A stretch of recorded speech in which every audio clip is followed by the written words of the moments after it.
ప్రజలందరికీ కూడా హృదయపూర్వకంగా నమస్కారం.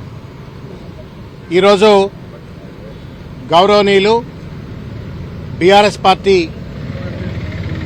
అధ్యక్షులు కేసీఆర్ గారు, అదేవిధంగా కార్యనిర్వాహక అధ్యక్షులైనటువంటి శ్రీ కేటీ రామారావు గారి యొక్క ఆదేశాల మేరకు బీఆర్ఎస్ పార్టీ ప్రజాప్రతినిధుల యొక్క బృందం ఈరోజు లోకాయుక్తను కలిసి ఈ రాష్ట్రంలో జరుగుతున్నటువంటి ఒక భూదోపిడిని సంబంధించిన విషయమై ఈరోజు ఒక కంప్లైంట్ను లాడ్జ్ చేయటమైంది. ఈ యొక్క కంప్లైనెంట్స్గా దాసోజు శ్రవణ్ కుమార్ ఎమ్మెల్సీ, నేను, అదేవిధంగా షంబిపూరు రాజు గారు, అదేవిధంగా మంకెన కోటిరెడ్డి గారు ఎమ్మెల్సీ, తర్వాత కాలేరు వెంకటేష్ గారు అంబర్పేట్ శాసనసభ్యులు, అదేవిధంగా ముఠా గోపాల్ గారు ముషిరాబాద్ శాసనసభ్యులు, డాక్టర్ సంజయ్ కల్వకుంట్ల గారు ఎమ్మెల్యే కోరుట్ల, అదేవిధంగా మన్నె కృషాంక్ గారు కంటోన్మెంట్ పార్టీ ఇన్ఛార్జ్, అదేవిధంగా మా లీగల్ సెల్ నాయకురాలైనటువంటి ఒక లలిత గారు, అదేవిధంగా విశ్వేశ్వర్ గారు, వీళ్ళందరి యొక్క నేతృత్వంలో కిరణ్ గారు, లీగల్ సెల్ కిరణ్ గారు, వీళ్ళందరి నేతృత్వంలో ఈరోజు ఈ యొక్క కంప్లైంట్ను లాడ్జ్ చేయటమైంది. లోకాయుక్తకు మేము ఇచ్చినటువంటి ఒక కంప్లైంట్లో ప్రధానమైనటువంటి ఒక ప్రతివాదిగా అనుముల రేవంత్ రెడ్డి గారు A1 గా, అదేవిధంగా దుద్దిళ్ల శ్రీధర్ బాబు గారు రెస్పాండెంట్ నెంబర్ 2గా, అదేవిధంగా vice chairman and MD of TGIACని పరిశ్రమల శాఖకు సంబంధించి వారిని ప్రతివాది 3గా, తర్వాత టెసరాక్ట్ అడ్వాన్స్డ్ సిస్టమ్స్ అని ఏ కంపెనీకి అయితే అత్తసొమ్ము అల్లుడు దానం చేసినట్టుగా ఈ ప్రభుత్వం అడ్డదిడ్డంగా 200 కోట్ల రూపాయలు విలువ చేసే భూమిని కేటాయించిందో ఆ వారిని ప్రతివాది 4గా, తర్వాత వీటన్నిటి వెనుక ఉండి నడిపిస్తున్నటువంటి ఒక రేవంత్ రెడ్డి గారి తమ్ముడైనటువంటి ఒక అనుముల కొండలరెడ్డి గారిని ప్రతివాది 5గా, తర్వాత ఈ అడ్వాన్స్డ్ టెసరాక్ట్ అడ్వాన్స్ సిస్టమ్స్ కు సీఈఓగా పనిచేస్తున్నటువంటి అనుముల నయన్ రెడ్డి గారిని ప్రతివాది 6గా చేరుస్తూ ఈ యొక్క కంప్లైంట్ ను లాడ్జ్ చేయటమైంది. ప్రధానంగా ఈ యొక్క మొత్తం కంప్లైంట్ లో ఉన్న అంశాలు కనుక చూసినట్టయితే తెలంగాణ ప్రజలంతా కూడా గుండె బాదుకొని విలపించేటువంటి ఒక దుర్భరమైన పరిస్థితి. వాస్తవానికి రాగద్వేషాలకు అతీతంగా, పక్షపాతం లేకుండా, బంధుప్రీతి లేకుండా నేను అధికారాన్ని చెలాయిస్తానని చెప్పని రాజ్యాంగం మీద ప్రమాణం చేసి ముఖ్యమంత్రి కుర్చీలో కూర్చున్న రేవంత్ రెడ్డి గారి వాళ్ళ, అంబేద్కర్ రాజ్యాంగం సాక్షిగా గద్దెనెక్కిన రేవంత్ రెడ్డి గారి వాళ్ళ మొత్తం ఈ యొక్క పవిత్ర రాజ్యాంగాన్ని గంగలో దొక్కుతూ ఇవాళ ఇష్టం వచ్చినట్టుగా ఒక కుటుంబ పాలన కొనసాగిస్తూ, కుటుంబ దోపిడిని కొనసాగిస్తూ ఇవాళ విచ్చలవిడి దుర్మార్గాలకి ఇవాళ పాల్పడుతున్న విషయం కనబడతా ఉంది. అంబేద్కర్ రాజ్యాంగాన్ని బలి చేస్తూ ఇవాళ అనుముల రాజ్యాంగాన్ని అమలు చేస్తూ రేవంత్ రెడ్డి గారి కుటుంబం, అనుముల కుటుంబం ఇవాళ అవినీతి ఆనకొండలుగా మారిపోయి ఇవాళ ఒక దోపిడీ స్వామ్యాన్ని కొనసాగిస్తున్న విషయాన్ని ఈరోజు కంప్లైంట్ లో వారి దృష్టికి తీసుకెళ్దాం. తెలంగాణ ఖజానాను లూటీ చేసి వాళ్ల స్వంత జేబులు నింపుకోవడంతో పాటు ఢిల్లీకి ఇవాళ సంచులు మోరుస్తూ ఇవాళ తెలంగాణ ప్రజల ఆత్మగౌరవాన్ని వాళ్ళ ఇష్టం వచ్చినట్టుగా తాకట్టు పెడుతున్నట్టు విషయాన్ని కూడా ఈ కంప్లైంట్ లో మేము పొందుపరిచినాం. వాస్తవానికి లోతుగా గనక ఈ కంప్లైంట్ లో ఉన్న అంశాలు గనక చూసినట్టయితే కొండలరెడ్డి గారు చైర్మన్ గా ఉన్నటువంటి కంపెనీకి 200 కోట్ల రూపాయల విలువ చేసేటువంటి అత్యంత విలువైనటువంటి ఒక భూములను అప్పనంగా దాదాపు 20,234 స్క్వేర్ మీటర్స్ అంటే దాదాపు అది 5 ఎకరాల వరకు వస్తుంది. ఈ 5 ఎకరాల భూమిని అప్పనంగా కొండలరెడ్డి గారు చైర్మన్ గా ఉన్నటువంటి ఒక టెసరాక్ట్ అడ్వాన్స్ సిస్టమ్స్ అనేటువంటి ఒక కంపెనీకి రేవంత్ రెడ్డి గారి యొక్క ఇంటర్వెన్షన్ వల్ల ఈరోజు ఈ భూమిని కేటాయించటమైంది. సరే, అందరు కూడా కంపెనీలకు భూములు కేటాయిస్తారు, పెట్టుబడులు పెడతాయి, ఉద్యోగాలు వస్తాయి, కాబట్టి దీనికి కూడా వస్తే లాభం నష్టమేంటి అని చెప్పని ప్రజలకు అనిపించచ్చు. కానీ వాస్తవానికి గనక చూసినట్టయితే 200 కోట్ల రూపాయల విలువైనటువంటి ఒక భూమి కేటాయింపులు పొందినటువంటి టెసరాక్ట్ అడ్వాన్స్ సిస్టమ్ కంపెనీ లోతుగా వాళ్లకు సంబంధించిన యాన్యువల్ రిపోర్ట్స్ ను, మిగతా ఫైనాన్షియల్స్ అన్నింటినీ కూడా ఎవాల్యుయేట్ చేసినట్టయితే కళ్లు చెదిరిపోయేటువంటి ఒక బాధ కలిగించేటువంటి ఒక విషయాలు కనబడతా ఉన్నాయి. కేవలం 1 లక్ష రూపాయలు పేడప్ క్యాపిటల్ ఉన్నటువంటి ఒక ఈ కంపెనీకి 200 కోట్ల రూపాయల భూమిని ఇవ్వడం సబబు కాదు అని చెప్పని మా కంప్లైంట్ లో మేము పొందుపరచడమైంది. 1 లక్ష పెయిడప్ క్యాపిటల్ తో పాటుగా కనీసం 5, 10 మందో 20 మందో ఉద్యోగులు కూడా లేరు. 0 ఉద్యోగులు ఉన్నటువంటి కంపెనీకి 200 కోట్ల రూపాయల భూమిని కేటాయించినారు. తర్వాత అక్కడేమైనా పరిశ్రమీకరణ జరుగుతుందా, ప్రొడక్షన్ జరుగుతుందా అని చూస్తే మన కార్ల షెడ్ లెక్క చిన్నపాటి షెడ్లు కనబడతా ఉన్నాయి. మా కృషాంక్ గారు మిగతా వాళ్ళందరూ కూడా వెళ్లి చూసినప్పుడు ప్రాక్టికల్ గా అక్కడ స్పష్టంగా కనబడేది ఏంటంటే అక్కడ కంపెనీలు లేవు, కార్ల షెడ్ల లాంటి చిన్న చిన్న కన్స్ట్రక్షన్స్ అక్కడ కనబడతా ఉన్నాయి. అటువంటి దానికి 200 కోట్ల రూపాయల విలువ చేసే భూమిని ఇచ్చినట్టు పరిస్థితి. దానికి తోడుగా నకల్బీ అకల్సే మారనా అంటారు. ఈ తెలివి తక్కువ వెధవలు ఏం చేసినారు అంటే ముఖ్యమంత్రి కుర్చీని అడ్డం పెట్టుకుని భూములు దబ్బినారు కానీ కనీసం ఆ భూములు దబ్బేటప్పుడు అవసరమైనటువంటి ఒక పరిపూర్ణమైన తయారీ కూడా చేయలేదు. వెబ్సైట్ లో గనక వెళ్లి చూసినట్టయితే ఈ కంపెనీ వెబ్సైట్లు, ఆ కంపెనీ వెబ్సైట్లు, దేశ విదేశాలకు సంబంధించిన కంపెనీల వెబ్సైట్లలో ఉన్న ఫోటోలన్నీ కూడా మా కంపెనీవే అని చెప్పని ఆ కంపెనీలో పెట్టుకున్నటువంటి ఒక పరిస్థితి.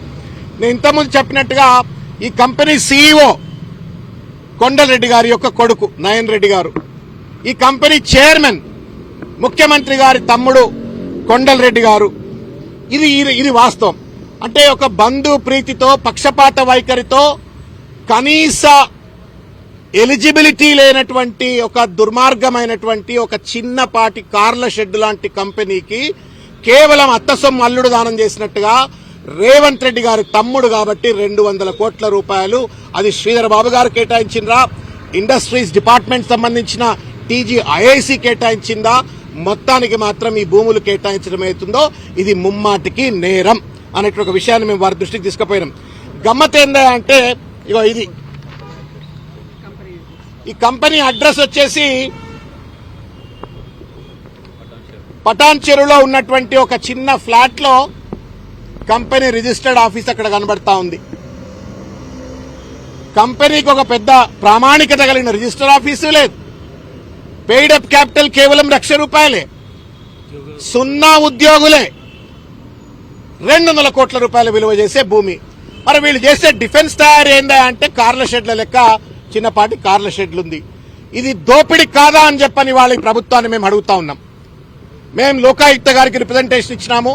వారు తదుపరి చర్యలు ఏం తీసుకుంటారో మేము తప్పనిసరిగా వారిపైన న్యాయపరమైనటువంటి ఒక ఒత్తిడి తప్పనిసరిగా మేము పెడతాం, మా అడ్వకేట్లు పెడతారు. But fact of the matter is గాదె కింద పంది కొక్కులు లెక్క ఇవాళ కుర్చీని అడ్డం పెట్టుకుని, అధికారాన్ని అడ్డం పెట్టుకుని విచ్చలవిడి దోపిడీకి ఇవాళ పాల్పడతా ఉన్నారు. నిన్నటికి నిన్న చూసినాం మేము. ఏక్తా యూనిటీ మాల్ అని చెప్పని ఒక మాల్ ఉంటే అది PM ఇచ్చినటువంటి ఒక 200 కోట్ల రూపాయలు పక్కన పెట్టేసి దాదాపు 4-5 వేల కోట్ల రూపాయల కుంభకానికి పాల్పడుతూ అపర్ణ కన్స్ట్రక్షన్స్, తర్వాత వంశీరామ్ బిల్డర్స్ అని వాళ్ళకి ఇచ్చిన పరిస్థితి. ఒక పక్కన పొంగులేటి శ్రీనివాసరెడ్డి, మరో పక్కన రేవంత్ రెడ్డి రాబందులు లెక్క మారిపోయి ఇవాళ ఇష్టం వచ్చినట్టుగా ప్రభుత్వ ఖజానాను లూటీ చేస్తా ఉన్నారు, ప్రజల భూములను దోచుకుంటా ఉన్నారు, ప్రజల ఆస్తులను ఇష్టం వచ్చినట్టుగా వాళ్ళ సంబంధించిన వాళ్ళ కట్టబెడుతూ ఇవాళ బినామీ షెల్ కంపెనీల ద్వారా ఒక దోపిడీకి పాల్పడుతున్న పరిస్థితి. ఈ వాస్తవం ఇట్లా ఉంటే KT రామారావు గారు మా కార్యనిర్వాహక అధ్యక్షులు దీనిపైన పెద్ద ఎత్తున యుద్ధం ప్రకటించి పత్రికా సమావేశం పెట్టిండ్రు. పెట్టిన వెంటనే రేవంత్ రెడ్డి గారు మీట నొక్కగానే శ్రీధర్ బాబు గారు ముందుకొచ్చి అసలు ఈ కంపెనీకి తర్వాత కొండలరెడ్డి గారికి సంబంధమే లేదని చెప్పని ఆయన బయానా ఇచ్చే ప్రయత్నం చేసినారు. నేను అడుగుతా ఉన్నాను శ్రీధర్ బాబు గారిని, ఏం సమాధానం చెప్తారు దీనికి? రేవంత్ రెడ్డి గారికి కొండలరెడ్డి గారికి సంబంధం లేదట. కొండలరెడ్డి గారికి కంపెనీకి సంబంధం లేకపోతే ఈ కంపెనీ వాళ్ళు US ఇండియా స్ట్రాటజిక్ పార్ట్నర్షిప్ అనేటువంటి ఒక సంస్థ వాళ్ళు కొండలరెడ్డి గారిని చైర్మన్ ఆఫ్ టెసరాక్ట్ అడ్వాన్స్ సిస్టమ్స్ అని ఎట్లా చూపెడతారో సమాధానం చెప్పాలని చెప్పని కోరుతా ఉన్నాను. ఈ రకంగా ప్రజలను మభ్యపెట్టేందుకోసం శ్రీధర్ బాబు గారిని వినియోగించుకుంటూ రేవంత్ రెడ్డి ఒక చిల్లర డ్రామా ఆడితే వాళ్ల కళ్ళను వాళ్లనే పొడుచుకున్నట్టుగా వాళ్ళ మీడియా సెల్ కన్వీనర్ అయిన చామల కిరణ్ కుమార్ రెడ్డి గారు వచ్చిండ్రు. ఆయన ఏం సమాధానం చెప్పిండ్రు అంటే శ్రీధర్ బాబు గారేమో కొండలరెడ్డికి టెసరాక్ట్ కంపెనీకి సంబంధం లేదని అబద్దం ఆడిండు. ఈయనేం చెప్పిండు అంటే అవునండి, కంపెనీలు పెట్టుకోవద్దా, అనుముల కుటుంబం బాగుపడొద్దా, రేవంత్ రెడ్డి గారి కుటుంబ సభ్యులంతా మాత్రాన భూములు ఇవ్వద్దా, మేము భూములు బరాబర్ ఇస్తామని చెప్పని ఆయన చెప్పిండ్రు. మరి చామల కిరణ్ కుమార్ రెడ్డి గారు కరెక్టా, లేదు శ్రీధర్ బాబు గారు కరెక్టా? మొత్తం ఇవాళ రేవంత్ రెడ్డి మంత్రివర్గ సభ్యులను ప్రభుత్వ యంత్రాంగాన్ని, పార్టీ యంత్రాంగాన్ని అందరినీ వాడుకుంటూ ఇవాళ ఒక విచ్చలవిడి దోపిడీకి పాల్పడతా ఉన్నాడు. ఈ దోపిడీని తప్పనిసరిగా ఎండగట్టవలసిన బాధ్యత ఇవాళ బాధ్యత కలిగిన ప్రజాస్వామ్యబద్ధంగా ఎన్నిక కాబట్టి ప్రతిపక్షంపై ఉంది. కాబట్టి ఈరోజు కేటీ రామారావు గారి యొక్క ఆదేశాల మేరకు ఇక్కడికి వచ్చి ఈరోజు ఈ యొక్క కంప్లైంట్ ను మేము లాడ్జ్ చేయటం అయింది. దీన్ని మేము ఇక్కడితో ఆపం. తప్పనిసరిగా గవర్నర్ దగ్గరికి వెళ్తాం, సిఏజీ దగ్గరికి వెళ్తాం, ఏసీబీ దగ్గరికి వెళ్తాం. అవసరమైతే దేశంలో ఉన్నటువంటి ఎంత పెద్ద న్యాయ వ్యవస్థ అయినా సరే అంత దగ్గరికి వెళ్తాం. మూడా స్కామ్ అని చెప్పని సిద్దరామయ్య గారి నేతృత్వంలో జరిగినటువంటి ఒక మైసూర్ అర్బన్ డెవలప్మెంట్ అథారిటీలో జరిగినట్టు స్కామ్, మోర్ ఆర్ లెస్ దీనికి దానికి సిమిలారిటీస్. అక్కడనేమో సిద్దరామయ్య గారి భార్యకు భూ కేటాయింపులు జరిగినాయి, ఇక్కడనేమో ముఖ్యమంత్రి రేవంత్ రెడ్డి గారి తమ్ముడికి భూ కేటాయింపులు జరిగినాయి. ఈ చర్యకు సిద్దరామయ్య గారు తన పదవిని కూడా రాజీనామా చేయవలసిన అగత్యం ఏర్పడ్డది.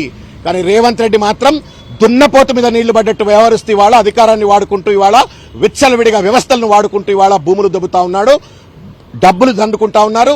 ఈ డబ్బులను ఈఎంఐ కట్టినట్టుగా ఢిల్లీకి కడుతూ పదవిని కాపాడుకుంటూ ఇవాళ ప్రజలను మభ్యపెడుతూ ప్రజాపాలన అంటూ ఇవాళ దోపిడీ పాలన కొనసాగిస్తున్న విషయాన్ని కూడా మేము ప్రజల దృష్టికి తీసుకొచ్చే ప్రయత్నం చేస్తా ఉన్నాము.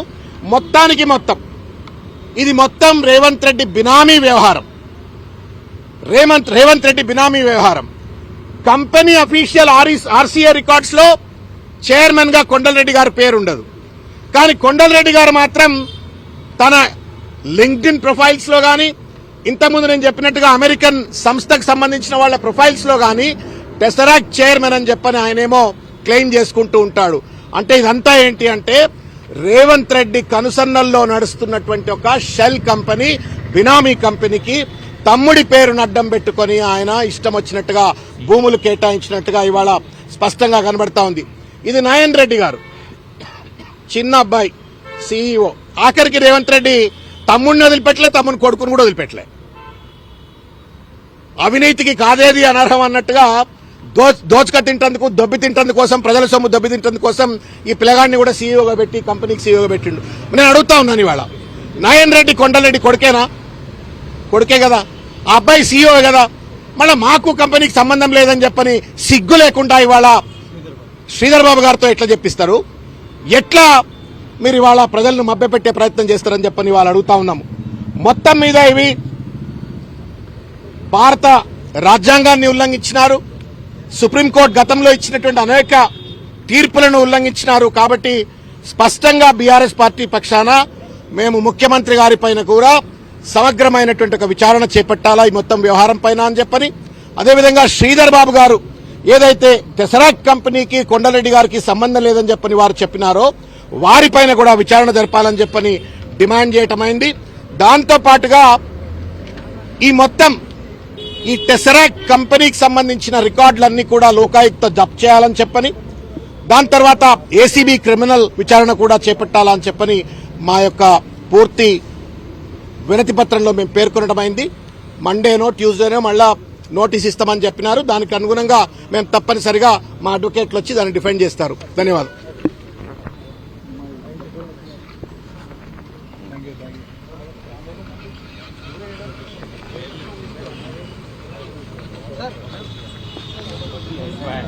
ఇంతసేపు మాట్లాడారు మళ్ళీ